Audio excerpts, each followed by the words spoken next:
Episode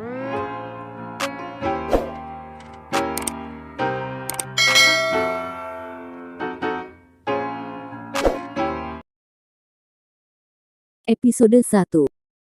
Di kota terpencil Putu Sibau, matahari musim panas yang terik menyinari bumi.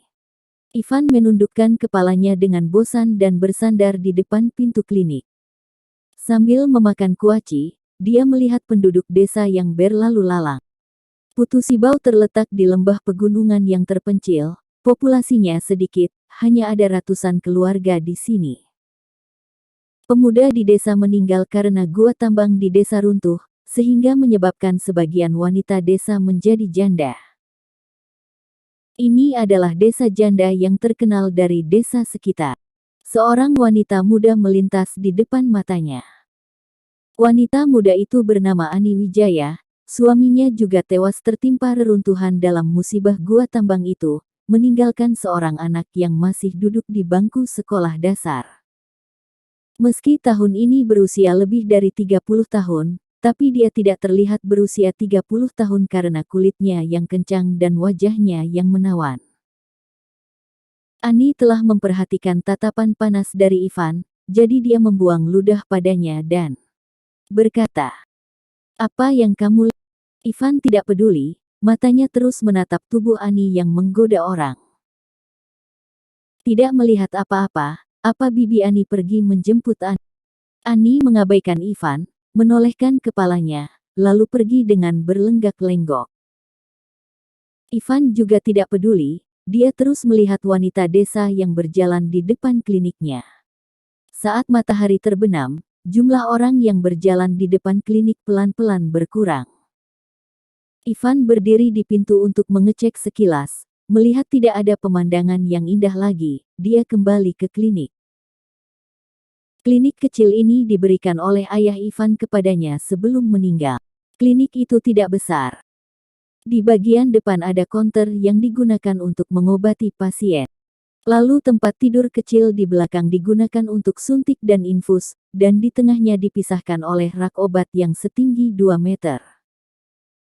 Setelah duduk bersandar di konter, Ivan mengeluarkan satu buku cerita dari dalam laci dan membacanya dengan bosan. Ketika tidak ada pasien pada hari biasa, dia akan menghabiskan waktunya dengan membaca novel yang ada di laci. Belum membaca beberapa halaman, pintu klinik didorong buka sehingga mengeluarkan suara krek.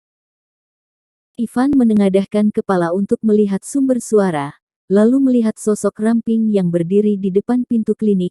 Itu adalah Linda Lesi, istri Andi Sugiharto dan teman baik dari Suseno Ginting. Linda sangat cantik. Wajah ovalnya yang merah merona, kulit putihnya seperti giok, pinggangnya sangat ramping, tubuhnya juga sangat berbentuk. Penduduk desa setuju bahwa dia adalah bunga desa yang tercantik di beberapa desa terdekat. Ketika Andi menikahinya, ada banyak orang di desa yang cemburu, dan Ivan adalah salah satunya. Sayangnya, Andi juga meninggal dalam bencana tambang.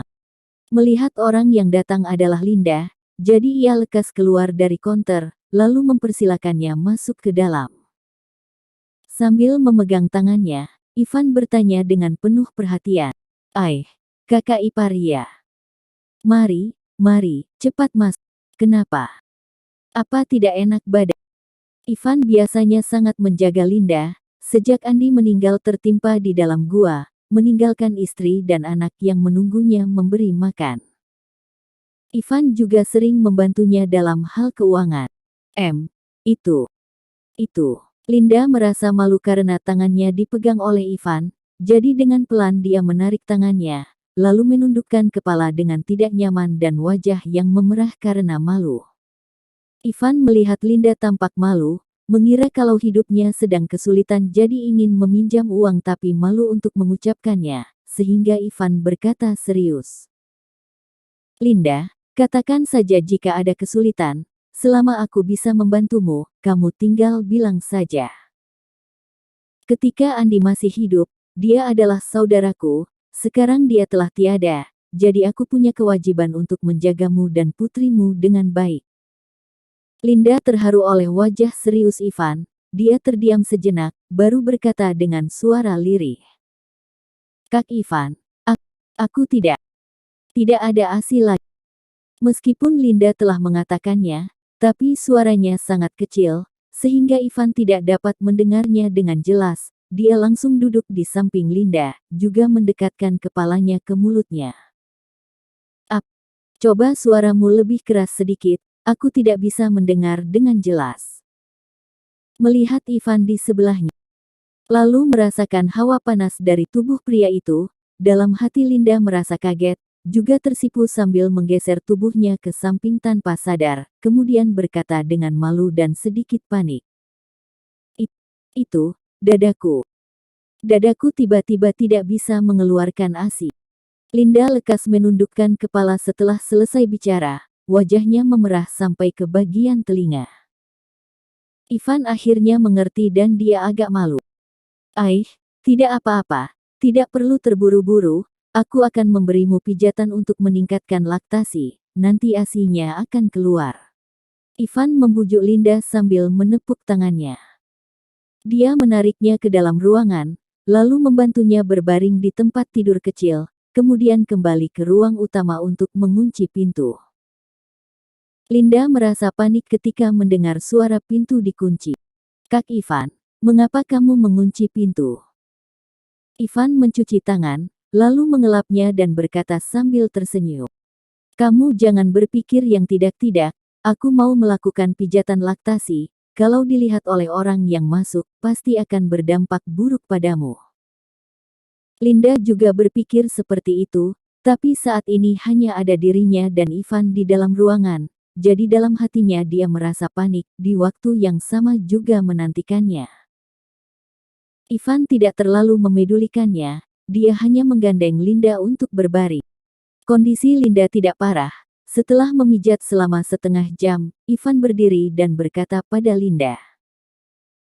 Besok kamu perlu datang lagi. Setelah memijatmu sekali lagi, kamu akan baik-baik saja. Linda memakai baju dengan tersipu dan berkata dengan malu. Terima kasih Kak Ivan. Berapa harganya? Kamu bicara apa? Andi adalah saudaraku, bagaimana bisa aku meminta uang dari istri saudaraku sendiri? Ivan melambaikan tangan dengan ekspresi serius dan memberi isyarat agar Linda jangan membahas masalah uang. Linda melihat Ivan bersikeras tidak ingin menerima uang, jadi dia menundukkan kepala untuk mengucapkan terima kasih, lalu keluar dari klinik dengan melenggak-lenggokkan pinggang rampingnya. Malam hari, Ivan menutup pintu klinik, dia kembali ke belakang lalu mengambil seember air dari sumur ke kamar mandi sambil bersenadung dan bersiap mandi. Kamar mandinya dibangun dengan batu bata. Ivan melepas bajunya. Ketika ingin menggantung giok kuno yang dipakainya di gantungan baju. Tiba-tiba dia tergelincir dan tidak bisa mengontrol keseimbangan tubuhnya, jadi dia terjatuh ke depan, kemudian tangan yang memegang giok juga tersentak ke lantai sehingga mengeluarkan suara plak. Giok itu pecah berkeping-keping. Giokku. Ivan berjongkok telanjang di kamar mandi, memegang giok yang sudah pecah, merasa sakit hati sampai hatinya seolah gemetar. Giok ini peninggalan dari nenek moyangnya, dia selalu menganggapnya sebagai harta pusaka keluarga. Ivan masih ingin meneruskannya ke generasi berikutnya, namun tidak disangka malah dipecahkan olehnya. Saat Ivan memegangi gioknya dengan sedih, tiba-tiba dia merasa ada yang aneh. Dia merasa telapak tangannya sedikit dingin. Setelah dilihat secara teliti, baru menyadari pecahan giok itu mengeluarkan cairan yang masuk ke telapak tangannya.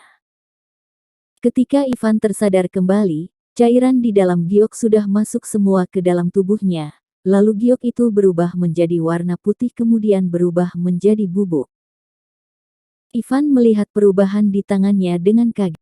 Tiba-tiba dia merasa tubuhnya pelan-pelan berubah menjadi panas.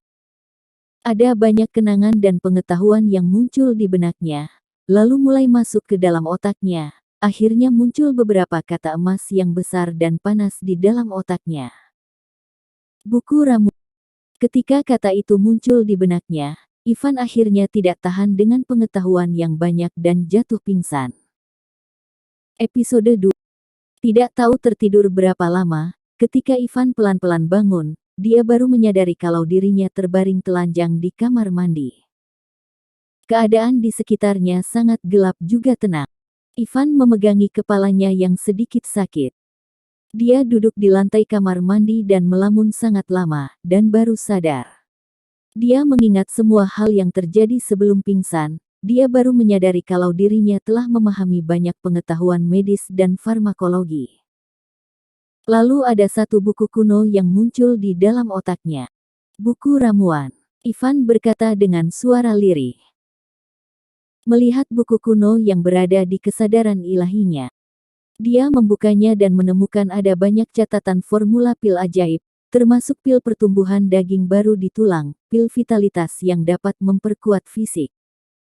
Ivan sampai terkejut sekali melihatnya. Tidak disangka, leluhur meninggalkan barang yang begitu bagus. Ivan sedikit antusias. Namun dia hanya bisa melihat nama dan khasiat dari sebagian besar pil ini, tidak bisa melihat jelas formula obat yang diperlukan. Dia hanya bisa melihat beberapa formula obat tingkat rendah. Ivan tahu hal ini karena kekuatan buku ramuannya masih berada di tahap awal. Jika ingin membuat pil tingkat tinggi, maka dia harus membuat pil yang banyak untuk meningkatkan kemampuannya. Setelah memahaminya, Ivan merasa sangat antusias. Dia berjongkok di kamar mandi dan mempelajarinya dengan penuh semangat untuk waktu yang lama. Akhirnya dia tidak tahan dengan rasa kantuknya, dan kembali ke kamar untuk tidur. Hari kedua, dia tidur sampai siang. Tapi Ivan dibangunkan oleh ketukan mendesak dari pintu klinik. Tok, tok, tok, tok. Siapa? Mengapa begitu Apa mereka tidak bisa membiarkanku tidur? Ivan sangat kesal ketika terbangun dari mimpi indahnya. Dia berdiri untuk menarik celananya dan ingin melihat pria menyebalkan mana yang berani mengganggu mimpi indahnya. Setelah Ivan membuka pintu dan melihat Bibi Anita, dia berkata padanya. Bibi Anita, apa yang kamu lakukan? Ini masih pagi, bisakah kamu membiarkan orang untuk tidur? Ayo, bisa-bisanya mengatakan ini masih pagi. Ini sudah siang. Jangan katakan lagi, cepat bangun. Kepala desa baru ingin memulai rapat, jadi dia mempersilakan semua penduduk untuk datang ke sana. Cepat ke sana dan rapat ini diadakan di aula. Selesai Bibi Anita berbicara, dia langsung pergi memberi tahu penduduk lain. Apa-apaan ini? Bukankah merepotkan orang? Ivan merepet tidak senang. Belum lama ini, dia mendengar bahwa beberapa desa akan mengganti kepala desanya, tapi tidak disangka kepala desa baru ini sangat sombong, datang-datang sudah mengadakan rapat. Ketika sampai di aula sudah dipenuhi oleh para penduduk, mereka juga mulai mendiskusi, sehingga sangat ramai, kemudian Ivan mencari tempat duduk untuk duduk. Baru duduk sebentar, dia melihat kepala desa yang baru memasuki aula. Seorang gadis muda yang penuh energi tengah berjalan ke panggung aula. Ivan merasa kantuknya hilang setelah melihat kepala desa yang baru, dia tidak menyangka kalau kepala desa baru begitu muda dan sangat cantik. Hanya melihat kepala desa wanita yang berdiri di panggung, rambut hitamnya diikat satu, gadis itu mengenakan kaos putih dengan celana jeans yang ketat. Sepasang kaki jenjang yang berdiri tegak, mengenakan sepasang sepatu hak tinggi berwarna hitam. 5 panca inderanya bagaikan boneka, apalagi temperamennya. Berbeda dengan gadis desa pada umumnya, dia penuh dengan aura yang muda, ceria, dan percaya diri. Ivan yang duduk di bawah panggung menatapnya dengan begitu terpukau. Dia tidak pernah melihat wanita yang begitu cantik, apalagi pinggang ramping itu, dan bentuk tubuh yang indah. Halo semuanya, namaku Siska Sembiring. Aku adalah kepala desa baru di sini. Kepala desa yang cantik itu mulai memperkenalkan diri, suaranya merdu didengar seperti suara alam. Ivan tidak bisa mendengar dengan jelas apa yang dia katakan dari bawah panggung. Dia menyadari kalau 5 panca inderanya telah mengalami banyak peningkatan setelah mendapatkan buku ramuan itu. Dia dapat melihat Siska yang berdiri di kejauhan dengan jelas, bahkan dapat samar-samar melihat pakaian dalam berwarna putih yang dikenakannya. Mengintip pakaian dalam kepala desa wanita di antara kerumunan, itu membuatnya merasa bergairah. Kali ini aku datang ke Putusibau untuk menjabat posisi kepala desa. Aku berharap, aku bisa memimpin kalian membawa Putusibau menuju kemakmuran. Siska masih berpidato dengan antusias, sambil berjalan menuruni dari panggung untuk datang ke sebelah penduduk dan kebetulan berhenti di samping Ivan. Dia berdiri di samping Ivan, sehingga Ivan dapat mencium wangi yang sangat harum sekali. Dia menolehkan kepalanya untuk melihat ke samping, tubuh Molek yang terbungkus celana jeans ada di depannya. Ivan melihat sampai merasa bergairah, tidak tahan ingin menyentuhnya, lalu melihat lagi ke bagian atas tubuhnya yang juga sempurna. Jantungnya berdebar sampai tak karunuan dan dalam hatinya Ivan diam-diam berkata, jika aku menikah dengannya, pasti sangat bahagia. Siska berbicara sangat lama, tetapi Ivan tidak mendengarkannya. Seluruh waktunya hanya digunakan untuk menatap tubuh Siska. Dia terus menatapnya seolah-olah ingin memakan wanita cantik ini. Setelah berbicara selama lebih dari 1 jam, rapat pun berakhir. Penduduk desa mulai bubar. Ivan melihat Siska meninggalkan aula, jadi dia kembali ke klinik. Setelah makan siang, Ivan bersandar di konter untuk melancarkan pencernaannya. Pintu klinik dibuka, lalu tercium wangi semerbak. Ivan tahu siapa yang datang setelah mengenali aroma ini. Dia menengadahkan kepala untuk melihat Siska selaku kepala desa baru yang sedang berdiri di depan pintu. Melihat orang itu adalah Siska, Ivan lekas bersikap serius, merapikan baju, lalu menghampiri Siska dan bertanya. Kepala desa Sembiring, ada apa? Aku kesini untuk bertanya tentang kondisi penduduk di desa ini. Aku mendengar kalau kamu adalah satu-satunya dokter di desa. Kamu ternyata masih muda, ya. Siska melirik Ivan dan sedikit terkejut dengan usianya. Dalam bayangannya, yang bisa disebut sebagai dokter rata-rata sudah tidak muda lagi. Lalu bagaimana bisa orang seperti Ivan yang terlihat berusia 23 atau 4 tahun menjadi seorang dokter? Apa kamu benar-benar seorang dokter? Bagaimana mungkin begitu muda? Siska berkata dengan curiga. Ivan tertawa setelah mendengar ucapan itu. Kepala desa Sembiring bercanda saja, kamu sudah menjadi kepala desa di usia muda, lalu mengapa aku tidak boleh menjadi dokter di usia muda? Siska terkejut mendengarnya dan juga sedikit kesal. Dia ingin melawannya dengan balik bertanya, apakah kamu seorang dokter desa dengan latar belakang yang jelas? Namun dia tidak boleh mengatakan hal seperti itu, dia hanya bisa menerima kekalahannya. Ivan yang melihat Siska terdiam hendak bertanya apa ada masalah lagi. Tapi dia malah melihat ekspresi Siska yang sedikit kesakitan.